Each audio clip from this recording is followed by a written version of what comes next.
Cyador's Heirs. Cyador's Heirs. Cyador. I don't know how to say it, but whatever. Cyador's Heirs. This is a book my dad got me for Christmas a few years ago. He knows I like books, so he always gets me books. And I read them. In the past, he got me the first book in the Beyonders series, and that was a series that I ended up really liking. This year, he got me the Foundation trilogy by Isaac Asimov. Well, Cyador's Heirs had been sitting in my room for about a year, gathering dust, and I figured it was time that I read it. So, knowing absolutely nothing about the author, the book, or the series that it's in, I read it. And now I'd like to tell you my thoughts on it. Is it a good book? Is the story told effectively? Did I enjoy reading it? Was it worth my time? Should you read it? These are all questions that I'll answer. Needless to say, spoilers ahead. This book is essentially a coming-of-age tale in a fantasy setting. It's about a character named Lyriel, the second son of a duke. He knows he won't inherit the kingdom, and his brother Leffy gets all of the admiration and the attention, so Lyriel is kind of a jealous shit. He's not that bad, actually, but I'm pretty sure that you're not supposed to like him very much at the beginning of the book. The plot is mostly about the transition from him being a kid who dreams of greatness to him being a responsible, respectable man who actually is great, and an extremely powerful wizard at that. In the beginning of the book, Lyriel's older brother Leffy is far better than him at swordplay, but halfway through, the tables have turned. In the beginning, Lyriel doesn't really have much skill with magic, but his aunt sees potential in him, and by the end of the book, he can heal, sense what people are about to do, and call lightning from the sky to incinerate 100 people at once. So what did I think about this book? I'll go through the things I noticed that I wrote down while I was reading it, one by one, and then I'll give my overall thoughts at the end. The use of present tense in this book is constantly jarring. I would slowly adjust to it as I was reading, but each time I would pick the book back up to read it again after a break, it was jarring all over again. I've read present tense books before, and this doesn't always happen. There's something about the writing where the use of present tense doesn't seem to fit, like past tense would serve the story better. The names are a bit distracting with how foreign and how similar to each other they all are. I understand that most fantasy uses strange names for their characters, but they usually mix those up with names common to the real world, so as not to give you literary culture shock. They provide you with some familiar things, so the foreign things don't seem too off-putting. It can be unappealing to try to get into a fantasy world that seems like it's deliberately hard to get into. Just look at these names. Morena, Kydron, Zaranya, Emeria, Fortin, Jalet, Altern, Maroja, Leffy, Lyriel, Ryala, Amira, Atroyan, Ramul, Kessin, Cassian, Tersalin, Salterin. 90% of them either end with an A or an N, and contain useless I's and H's. And half of them have Y's just to have Y's. And it's not just character names. It's other aspects of the world building. Rather than using days of the week that exist in reality, like Monday or Tuesday, they use 1 day, 2 day, 3 day, etc. You might not think that's so bad. And I might agree. The author's just trying to establish this as a separate world, even in the etymology, because our days of the week come from our own culture. Thursday is from Thor, Friday is from Freya, Saturday is from Saturn. But in Cyador's Heirs, there's no such thing as a week either. There's an 8-day. What function does making a week an extra day serve aside from an arbitrary way to differentiate your story? Also, instead of hour, they say glass, like half a glass later. Instead of mile or kilometer, they say K. This terminology isn't nearly as bad as it is in Dune, but I still wonder if it really deserves to be included. In the very beginning of the book, there's a bit of an exposition dump that feels forced and isn't very helpful. After reading it, I still don't have a clear understanding of this world's history that it seems like it wants me to understand. And it didn't have the feeling of being an organic occurrence. The magic system is based off order and chaos, where humans manipulate those forces of nature. But what I constantly got tripped up on was how the standard ideas of chaos and order were completely flipped on their heads in many cases. Once again, seemingly being different from reality for no reason other than being different from reality. In Taoism, chaos is feminine and it is black.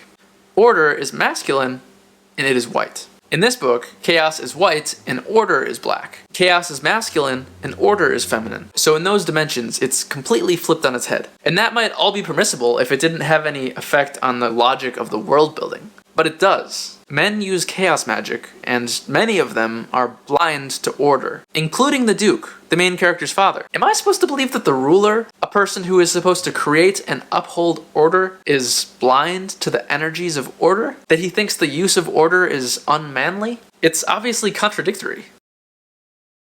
The first thing one notices when reading this book, aside from the present tense, is the strange detail and attention put on character looks in their clothing, as well as physical positioning, where a character is sitting at a dinner table in reference to every other character, how many fountains each courtyard has. I kept asking myself, why does this matter? I guess it's good to know what color hair someone has, but do I need to know they've got skin the light tan color of aged parchment? Or that Lyriel waits to cool down from his exercise before bathing so as not to sweat after his bath several times? Can't these sentences just be cut? Is Lyriel's obsessive cleanliness an important character trait? At times, it can feel like the author has confused world building with word count. It doesn't matter how many baths Lyriel takes. It doesn't get me any more invested in the world. Usually, in a hero's journey type of story, the protagonist gets an old mentor to teach him how to be a man. That happens in this book. Lyriel gets sent away to live on a farm with an old army general that has him do manual labor and trains him how to fight. What you would typically expect after this is for the mentor to die and for the protagonist to have to go out with a group of friends to defeat a villain. That part did not happen. I was expecting Altern, the mentor figure, to die at some point. He never did. I was expecting a villain to emerge. There never really was one. Lyriel and Altern form an army and fight against another army, but the book doesn't really characterize the other army very much. There's no villain there. In fact, it's difficult to get the feeling like there are really any stakes. Not a single important character dies. There's a weird, drawn-out part about the death of an archery captain that Lyriel takes really hard. But I didn't care at all as a reader because this character wasn't very interesting, important, or likable, and didn't have very much page time. When a main character cares about another character's death, and you don't, there's probably something wrong. Altern dying would have been impactful. Altern's daughter, who's romantically interested in Lyriel, could have died, and that would have been meaningful. Or one of Lyriel's family members, like his brother. But the members of Lyriel's army were pretty disposable characters from the get-go. It's not like a book has to follow the hero's journey template, but because there was no villain, an unclear conflict, and basically no loss suffered by the protagonist, it doesn't feel like very much happens over the course of the story.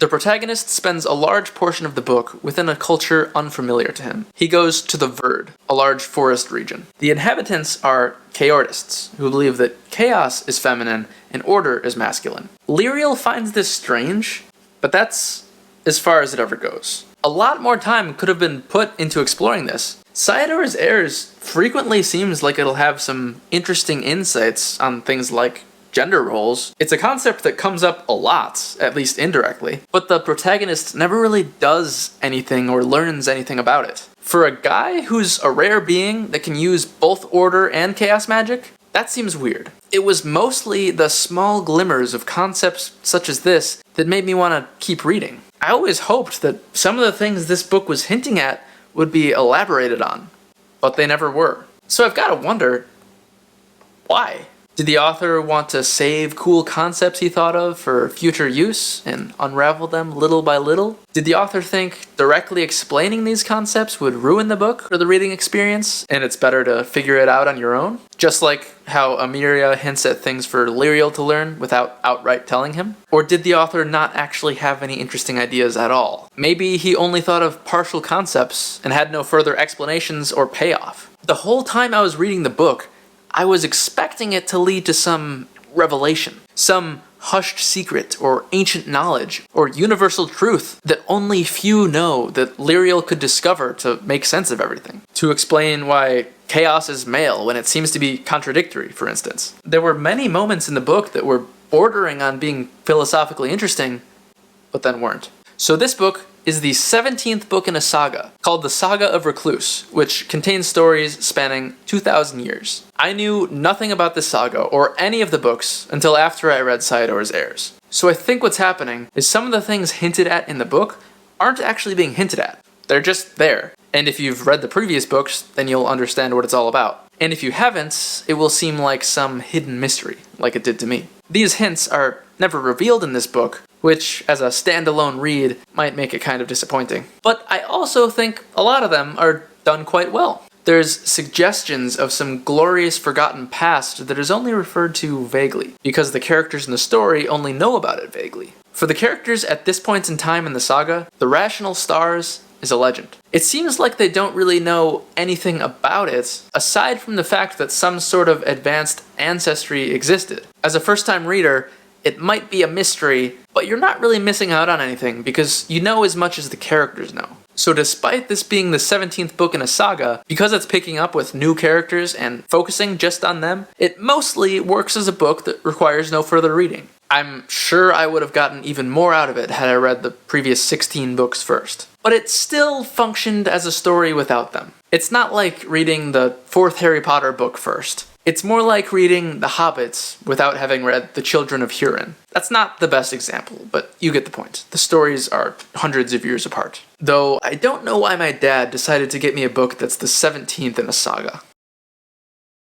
There are a few words and phrases that are used in this book extensively. Too much, if you ask me. Sardonic seems to be one of the author's favorite words. A phrase I noticed come up a lot is, "I can see that." It may be that the author was trying to show it's a cultural phrase, but even if it is, does every single member of a culture use the same phraseology? There's a fine line in giving your characters similar speech patterns between it feeling like a believable part of the world, or it feeling like a piece of the author's own speech seeping in too far to the point where the characters all feel samey, where they all feel like the author. I think it's fine if one character is basically just the author, but if every character is, it doesn't feel like a realistic world anymore. When you're reading a book, you want to get immersed in it and feel like it's a world all of its own. You don't want to stop mid-sentence because you noticed some distracting quirk of the author, thinking, the author really should have used a different phrase instead of repeating this one for the 30th time. And that's exactly what I kept doing. I don't think reading this book was a waste of my time. I also don't think it was a particularly good use of my time. I certainly enjoyed reading it enough to finish it, but a lot of that was me expecting some revelatory moment, or climactic payoff, or some confrontation between Lyriel and Leffy, who he kind of had a rivalry with, which never really came. After all, the book is called Cyador's Heirs, and it's ever really only about one of them. So I don't think I can recommend this book. There's an infinite amount of fantasy novels relative to the amount of time that I have to read them. So if I can, I'd like to spend my time reading the best ones. Or at least books that are unique or well written, or I can feel like I've gained something from reading them. And Cyador's Heirs didn't hit those standards for me. I would say this book gets a 5 out of 10. That's all for my review. Thank you for watching. If you'd like to see any more videos from me, then consider subscribing. And have a great day.